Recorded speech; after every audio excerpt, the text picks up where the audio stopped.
Salam sejahtera buat kita sekalian, umat Tuhan, keluarga besar, Gereja Bethel Indonesia, Diaspora Sejahtera. Dimanapun saudara semua berada, mari kita persembahkan syukur kepada Tuhan yang baik, yang setia memelihara, menyertai dan memberkati kita sekalian. Bahkan Dia tidak pernah meninggalkan dan membiarkan kita. Karena saudara dan saya adalah umat yang telah ditebus dengan darahnya sendiri, darah yang mahal, menjadikan saudara dan saya adalah milik kepunyaannya. Percayalah bahwa Tuhan tidak pernah meninggalkan kita. Tuhan dinyatakan dengan jelas bahwa kasih-Nya itu hebat atas kita. Kesetiaan Tuhan itu untuk selama-lamanya.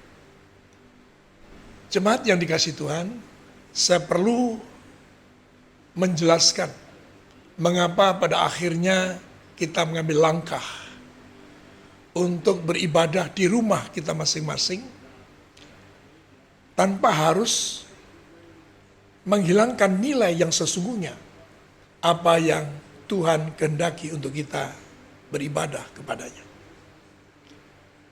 Agak serius dan sungguh-sungguh saya mencari kata hati Tuhan. Sekalipun beberapa hari ini saya terus mengadakan koordinasi dengan berbagai gereja. Bahkan terakhir kemarin saya diundang sebagai salah satu wakil daripada gereja untuk rapat koordinasi dengan Ibu Gubernur dan Wakil Gubernur Jawa Timur. Yang pada ujungnya adalah kesepakatan untuk mendukung program pemerintah dalam rangka antisipasi penyebaran virus corona COVID-19. Kami nyatakan bahwa kami Gereja Tuhan mendukung program pemerintah pusat.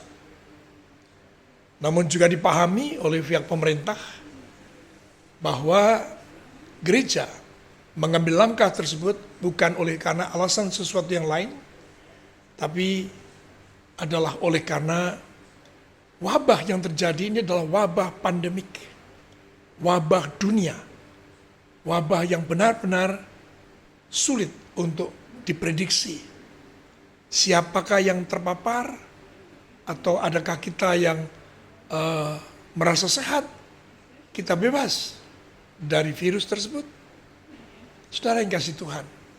Namun pada sisi yang lain, pemerintah juga dapat memaklumi ketika kami sampaikan bahwa seandainya masih tetap ada gereja-gereja yang melaksanakan ibadah dalam gereja, maka pemerintah juga mendukung, tetapi dengan beberapa catatan, persyaratan yang sangat ketat dalam rangka menjaga jarak satu orang dengan yang lain. Seperangkat protokoler pelaksanaan ibadah tersebut kami pahami. Namun terasa sekali saya membutuhkan konfirmasi dari Tuhan.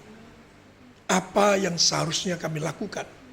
Sekalipun kami gereja kita mempersiapkan, baik pertama secara fisik, gedung gereja kita lakukan penyemprotan disinfektan, semua peralatan, kursi dan sebagainya. Kemudian kita anjurkan tidak ada sentuhan satu dengan yang lain. Kemudian demikian juga menganjurkan bagi mereka yang sakit atau panas tinggi, tidak perlu hadir. Artinya persiapan untuk datang beribadah di gedung gereja kami persiapkan.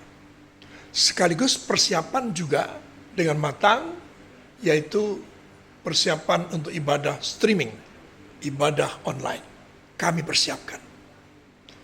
Namun setelah rapat kemarin saya terus bergumul, berdoa kepada Tuhan, minta peneguhan dari Tuhan. Tuhan yang baik kemudian membawa hati saya kepada firman Tuhan yang tertulis dalam Matius 2 ayat yang ke-14.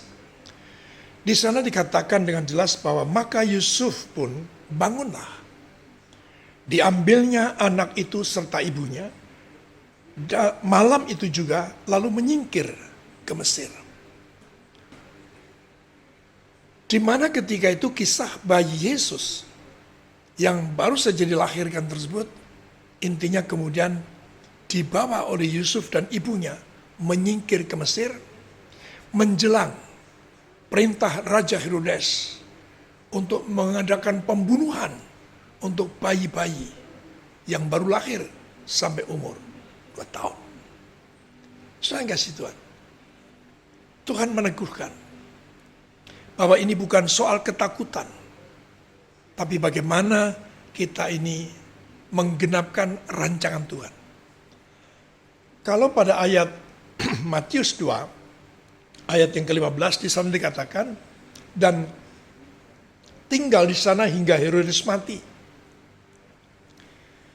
Hal itu terjadi supaya genaplah yang difirmankan Tuhan oleh Nabi. Dari Mesir kupanggil anakku. Jadi saya teguhkan kembali, saya tekankan kembali. Kami ambil keputusan untuk ibadah besok, tanggal 22 Maret, secara streaming, sehingga jemaat tidak perlu hadir ke gedung gereja. Juga melalui radio Sejahtera FM, kita lakukan juga secara online, streaming. Sekali lagi bukan oleh karena ketakutan, tetapi rencana Tuhan yang terjadi. Kehendak Tuhan yang terjadi. Maka saya ingin sampaikan oleh pesan ini, agar setiap saudara, keluarga besar di SCM, dimanapun saudara berada, lakukanlah ibadah di rumah dengan lebih sungguh-sungguh, dengan tetap nilai membangun satu bangunan kehidupan yang berkenan di hadapan Tuhan, membawa hati kita semakin melekat kepada Tuhan. Bahwa kalau kita sekarang mengambil langkah, bisa jadi orang mengatakan mengapa baru sore hari ini diputuskan. Terus terang saya sudah sampaikan pada sekretariat, karena berulang kali mereka bertanya kepada saya katakan sabar. Saya menunggu konfirmasi dari Tuhan. Tapi pada sore hari tadi dengan jelas Tuhan mengingatkan dan memerintahkan pada saya untuk membaca ayat itu. Yang artinya kemudian Tuhan taruh dalam hati saya, ini bukan soal ketakutan, tetapi ini soal biarlah rencana Tuhan yang terjadi. Dan saya ingin tambahkan bahwa sesungguhnya ibadah kita adalah ibadah yang menghasilkan kesetiaan dan ketaatan. Itulah hakikat daripada ibadah kita. Maka saya sebutkan ibadah kita ini adalah perjalanan di mana kita mengikut Tuhan, mengiring Tuhan berjalan menuju kepada kesempurnaannya, menuju kepada keserupaannya. Sudah kasih Tuhan, mari dengan penuh sukacita kita jalani saja sampai kapan? Sampai Tuhan kembali berbicara kepada hambanya, dan saya akan sampaikan kepada setiap saudara apa yang harus kita lakukan. Namun yang pasti, inilah batu uji kesetiaan kita. Ini batu uji ketaatan kita. Tuhan Yesus memberkati saudara sekalian. Percayalah, kita di rumah bersama dengan keluarga, kita juga dapat lakukan, membawa kehidupan kita terus berjalan, mengiring Tuhan Yesus, Sang Raja kemuliaan. Tuhan Yesus memberkati saudara. Damai sejahtera Allah yang melampaui segala akal menyertai dan memberkati saudara. Amin.